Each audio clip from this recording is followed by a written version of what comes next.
Imagine promising to wait for someone. Not for a week, not for a month. For 4 years. Imagine spending every single day hoping, praying, dreaming about the moment they come home.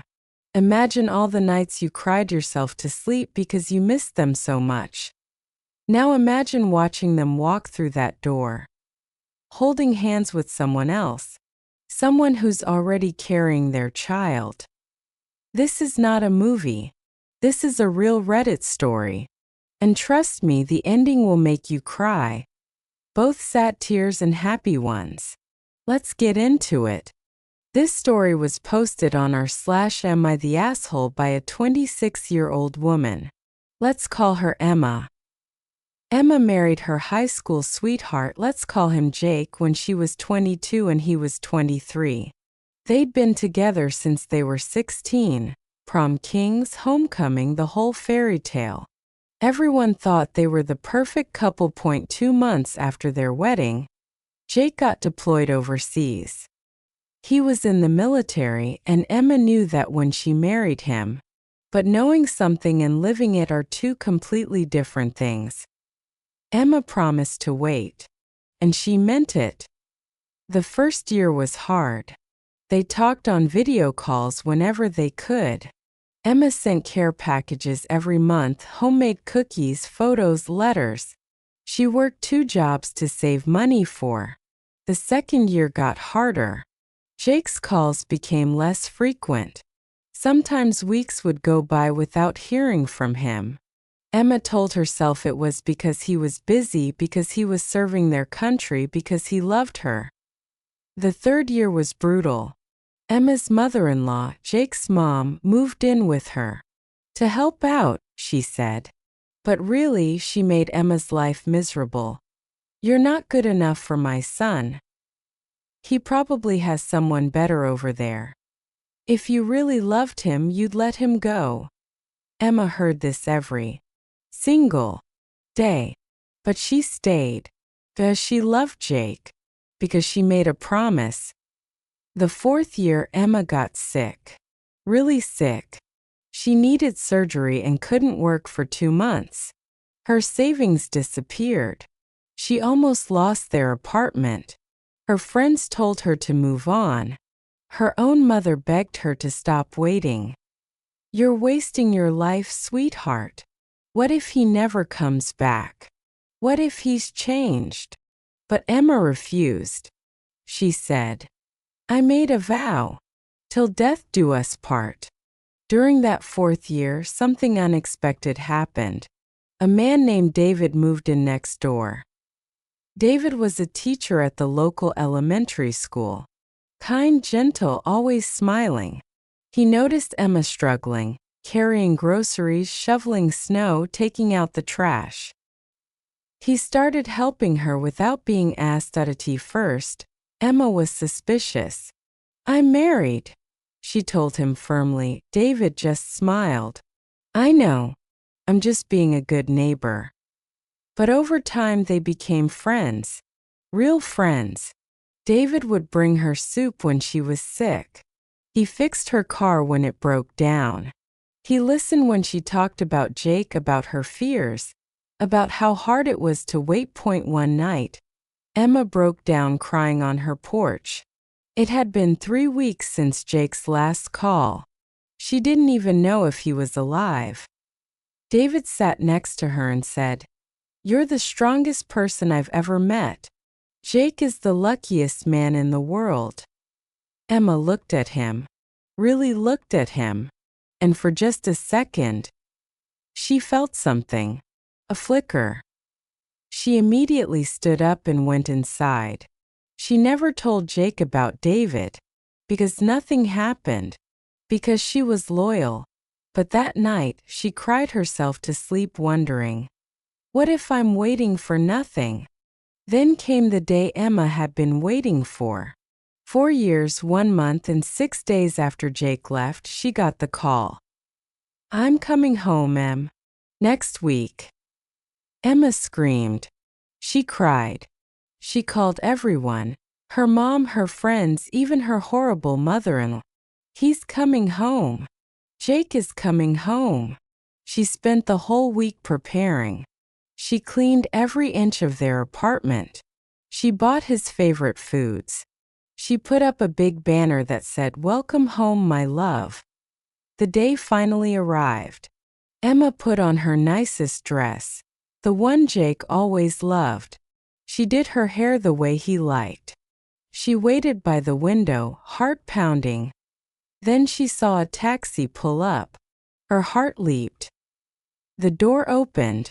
Jake stepped out. And then another door opened. A woman stepped out. Young, pretty, with a bump. A very obvious pregnancy bump. Emma's world stopped. She watched Jake hold this woman's hand. She watched him kiss her cheek. She watched them walk toward the door, together. When Jake opened the door and saw Emma standing there in her pretty dress with her welcome home banner, his face went pale. "Emma, The woman behind him looked confused. "Jake? Who is this?" Emma couldn't speak. She just stared at the bump, at the woman, at her husband, looking like a deer in headlights. Jake finally said, "Emma, this is Sarah, my wife." Emma later wrote, "I don't remember much after that. I remember Sarah's face. She looked as shocked as I was. I remember Jake trying to explain something, but the words just blurred together. I remember my mother-in-law showing up and actually smiling at me. She knew. She must have known." Here's what Emma pieced together later. Jake had met Sarah overseas. She was a contractor working with the military. They'd been together for over a year. When Sarah got pregnant, Jake did the honorable thing and married her.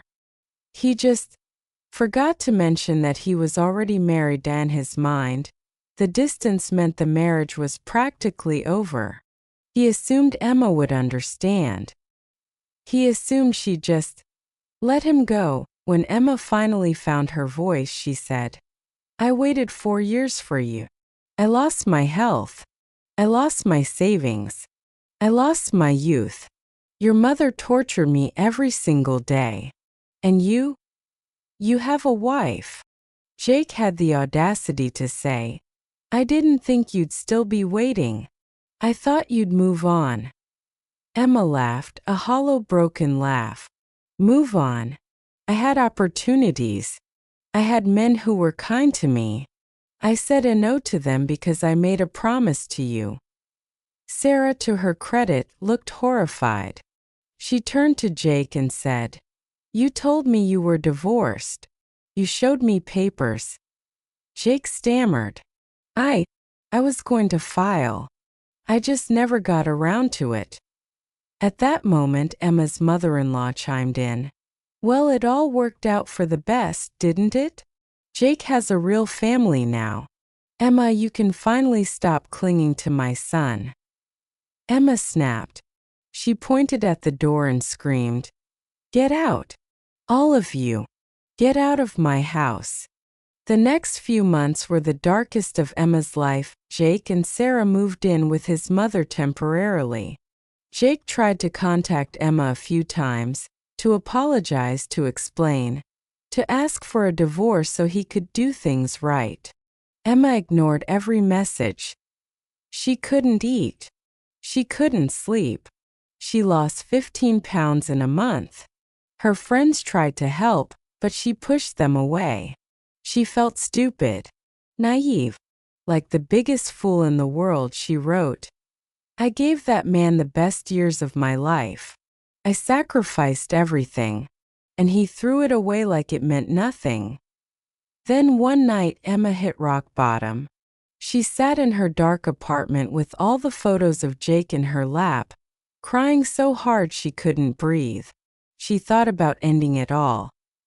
But then, a knock on the door. It was David, her neighbor, the one who'd been kind to her before. He held up a container of soup and said, "I heard what happened. I figured you probably haven't eaten in days. I'm not here to talk. I'm not here to be a hero. I'm just here to make sure you're alive. Emma broke down, and David just sat with her. Didn't try to fix anything. Didn't try to make a move. Just sat there while she cried. That night was the turning point. Over the next few months, Emma slowly rebuilt her life. She went back to work. She started eating again.